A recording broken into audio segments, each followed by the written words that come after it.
Bismillahirrahmanirrahim. Assalamualaikum warahmatullahi wabarakatuh. Alhamdulillah. Alhamdulillahilladzi anzala sakinata fi qulubil mu'minin liyazdadu imana ma'a imanihim. Asyhadu an la ilaha illallah wahdahu la syarika lahu al-malikul haqqul mubin wa asyhadu anna Muhammadan abduhu wa rasuluhu shadiqul wa'dil amin. Allahumma sholli ala sayyidina Muhammadin wa ala alihi wa sahbihi ajmain. Amma ba'd. Suatu hari Rasulullah Shallallahu Alaihi Wasallam dan kaum muslimin selesai melakukan jihad dengan Bani Mustalik. Karena lelah dan penat, kemudian kaum muslimin beristirahat di satu tempat. Namun tiba-tiba keributan terjadi, membesar sampai isu kesukuan antara Ansor dan Muhajirin muncul. Padahal perkaranya hanya sepele, yaitu perselisihan tentang air wudhu. Mendengar hal itu, Rasulullah SAW kemudian memerintahkan kaum muslimin untuk berdiri dan bergegas kembali ke Madinah. Singkat cerita, kemudian kaum muslimin, Rasulullah SAW dan para sahabat tiba di Madinah. Mengapa Rasulullah SAW ingin segera tiba di Madinah tanpa menyelesaikan terlebih dahulu keributan yang terjadi antara Ansor dan Muhajirin? Padahal mereka-mereka inilah inti dari kekuatan kaum muslimin saat itu di Madinah.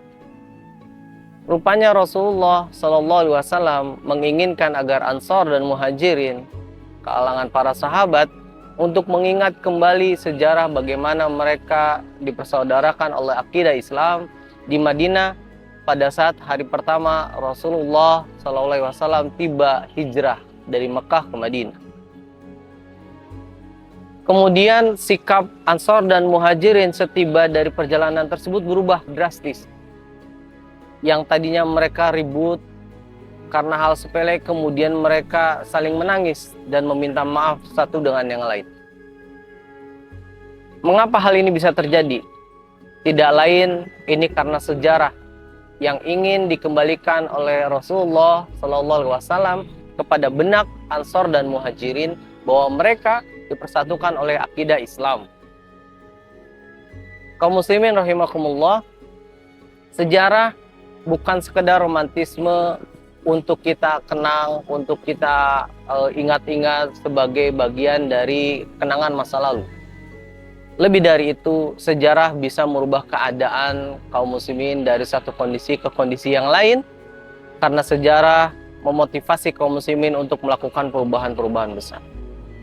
Allah Subhanahu wa taala berfirman dalam surat Yusuf ayat 111, A'udzubillahi minasyaitonirrajim, laqad kana fi qasasihim ibrah liulil albab maka hadisa yuftara walakin tasdiqal ladzi wa tafsila kulli syai' wa hudaw wa rahmah liqaumi yu'minun. Sungguh pada kisah-kisah tersebut terdapat ibrah, pelajaran bagi mereka-mereka yang memiliki akal.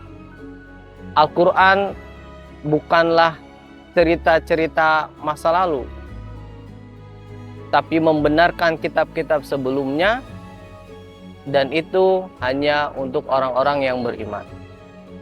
Sehingga kaum muslimin rahimakumullah, dari sini kita bisa mendapatkan pelajaran bahwa sejarah dan kisah-kisah masa lalu, kebesaran Islam, peradaban Islam, bukan sekedar romantisme sejarah untuk kita kenang, tangisi, semangati.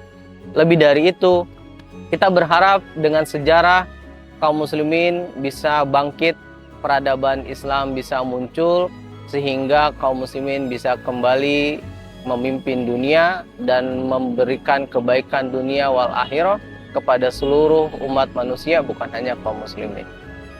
Insya Allah di tema-tema berikutnya kita akan kembali membahas tentang sejarah-sejarah umat Islam, peradaban umat Islam, agar kita bisa mengambil pelajaran dari peradaban umat Islam, sehingga kita bisa menjadi bagian dari umat Islam yang menegakkan peradaban Islam, yang membangun peradaban Islam untuk kehidupan seluruh umat manusia. Semoga Allah Subhanahu wa taala meridhoi semua yang kita lakukan dan memberikan ganjaran pahala berlipat bagi kita semua. Demikian, wa minkum, wassalamualaikum warahmatullahi wabarakatuh.